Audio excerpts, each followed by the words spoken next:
Hello મિત્રો, સવારનો time છે ને આપણો ટાઈમ છે દુકાને જવાનો. તો હું ને અરમાન દુકાને જઈ રહ્યા છે, બરાબર. અરમાન તો કોઈ ફોનમાં બધેરો ને એમાં અમે દુકાને પહોંચી ગયા ને હવે શટર ઓન કરવા જઈ રહ્યો, બરાબર. એક લોક તો ખુલી ગયો, હવે આપણે ખોલશો બીજો લોક. બીજો લોક ખોલવામાં યાર વાર કેમ લાગી કે ચાવી નથી જલ્દી પહેલા. આ ચાવી મળી ગઈ, બરાબર. હવે બીજો લોક ખુલશે ને હવે આપણે કરશું શટર ઓન. તો આ શટર બાબલિયા બળ પડે, આ શટર થઈ ગયું ઓન, બરાબર. હવે આપણે દુકાનની અંદર જશું અને આપણે હવે કાયમ માટે કરી એની સાફ સફાઈ હવે કરીશું.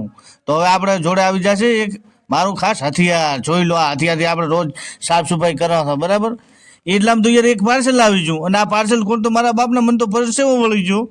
3 કલાક થઈ જાય પાર્સલ ખોલતો. નેટ મેં તો માલ મેળવ્યો પછી હવે મેં વિચાર્યું કે હવે આગળ મારે શું કરવું. એટલે મને વિચાર આવ્યો કે આ પાર્સલને આ ગોઠવી નાખું, બરાબર. ઘોડાની અંદર મસ્ત ગોઠવું. હવે અહીંયાથી આપણે ઉપડી જાય કાર્ડ લેવા માટે.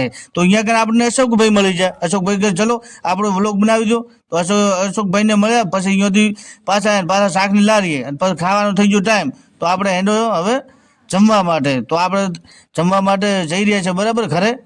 ઘરે ગયા નહીં તો ભાઈ વાટકા તાહણો ને બાણો હાથે લેવું પડ્યું ભાઈ, હાથે લેવું પડ્યું. હવે મળીશું આપણે આજ માટે આટલું કાપી. હવે આનું આ થોબડું લઈને આપણે કાલે મળીશું. ધન્યવાદ.